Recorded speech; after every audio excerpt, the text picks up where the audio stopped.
play with the puppies is we give them lots of praise and attention in a calm but happy voice, not too high pitched because their hearing is really sensitive, but just very, very enthused. And so they start to relate that tone of voice, hey, how are ya? Oh, you're such a good dog. You are, to the act of being happy for them.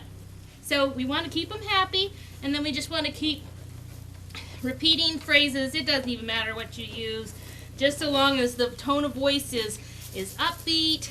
And then later on, during training, when you use that same tone of voice, it will trigger that same memory. Yes, it will, and it'll be great. What good dogs you are. Oh, they're so lovely, they are. They're so good. They are, they're so good. Alrighty, let me get a bow on you. So I do a lot of talking to all of my animals, the dogs, goats, horses, everybody, because verbal communication, they don't necessarily need to understand the words, hi, to pick up on the tone, and that is something that you can use later on, whether you have, actual hands on them or you have a treat for them or not anything. You can always use your voice. Hey, how are you? Oh, they're so puppy, what good puppies. Oh, they're so good. They are. They're so happy, aren't they? They're just happy. And then as far as handling them, we just always want to be in control, and you always be gentle, but very, scoop them up, turn them upside down. Oh, it's a little bit insulted about that. So, okay, that was good. You press the button or the horizons there, then you immediately make her happy about it. Oh, hi, how are you? Yes. Oh, yes. And so that builds resilience, because she had a moment where she was insulted and she wanted to complain about something, but immediately afterward, her moment was replaced with happiness. So in the future, when she gets something that she doesn't like, she doesn't immediately jump to being complainy and whiny and having a fit. She goes, hang on, this might turn out good. And so then when something does turn out good, that reinforces her belief that the world is a good place and she doesn't need to have a bad attitude about it. So these guys are really great, but there's always things you can do to reinforce good behavior and just keep a bad habit from starting, because anybody can get into a bad habit, but you just keep the happiness endorphins more numerous than the bad things, and they will tend to be good habits instead of bad habits. Hi. Take a pause.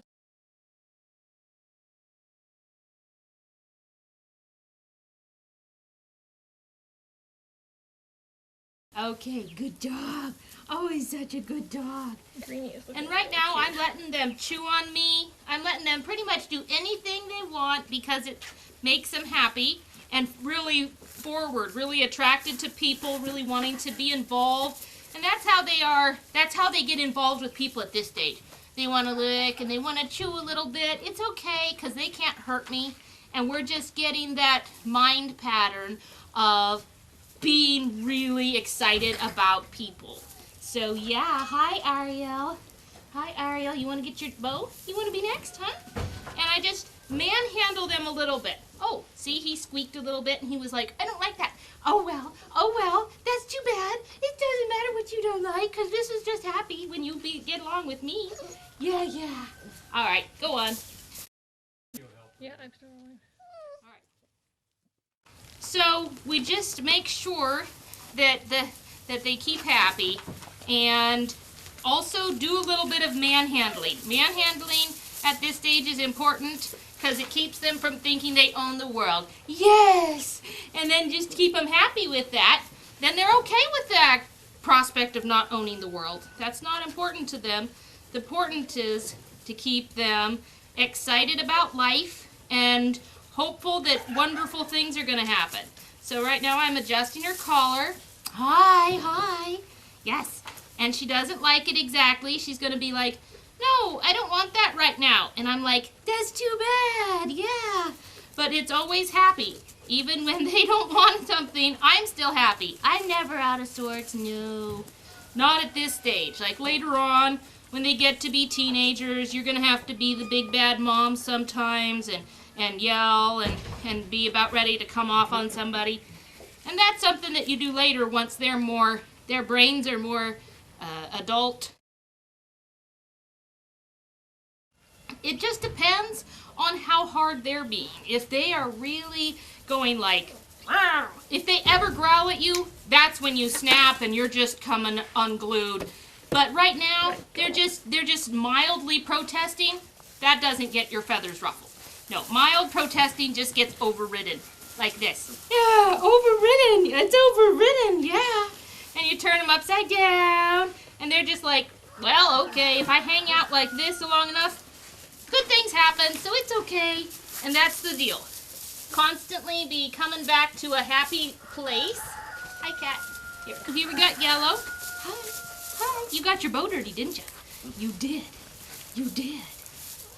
All right, cat. Just go somewhere else if you're not happy. We don't care about the cat's happiness at this moment. We're not training the cat. Hi, puppy. You're so good. Oh, Ariel, you're so good. You are. Lots of petting. I pet them on top of their heads. I rub their ears forward because how you pet them makes a difference. I mean, these are all just tiny, tiny differences, but they all add up to who you've got in the end. And I always pet their ears forward because that encourages their ears to stand up. It's just this little tiny habit that, oops, somebody got in trouble, which was good for them. You know, they need to get in trouble sometimes. And at this stage, they're learning, and they're okay with being in trouble. Boundaries. They will, what? Boundaries. Yeah. They will establish, okay. Oh, puppy, come here. You get stepped on by a goat. Oh, I know it was so sad, but you're happy. Yeah, of course you are. It was happy. So now he's just learned, well, maybe he should give the goats a bit wider berth. Yeah, but in the end, it's still a happy experience. Yes, because you're happy, yeah.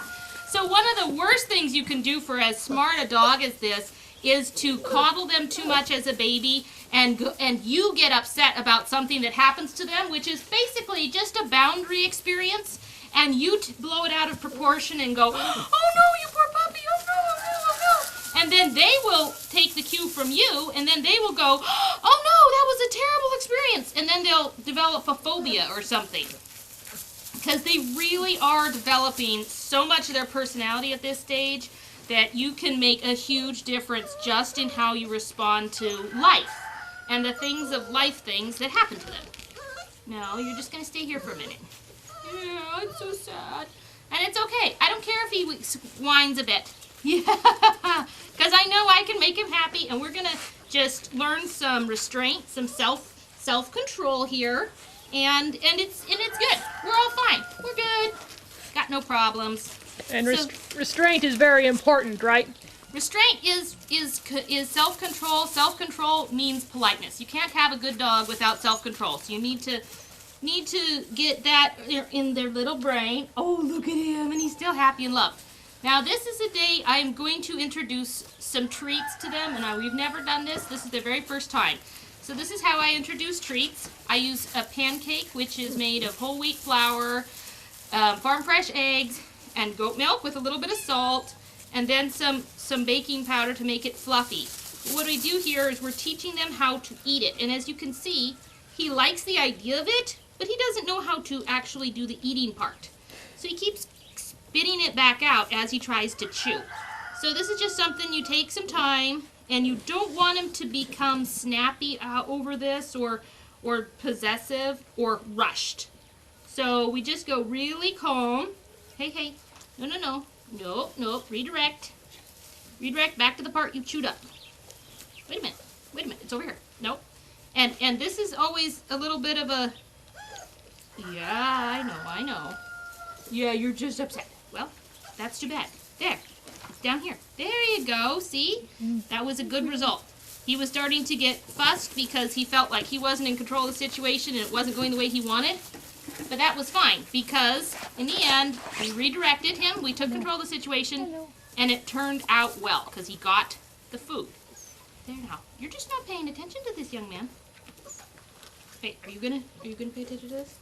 And if I have to, I can. Whoa, where are you going? You're just flopping sideways. That's not a way to get out of things. See this? You see this? There. Now just eat the food. Aww. Oh, you poor thing, dang. You're fine. You're fine. Okay, I figured he's not hungry enough to really be focused on the food right now.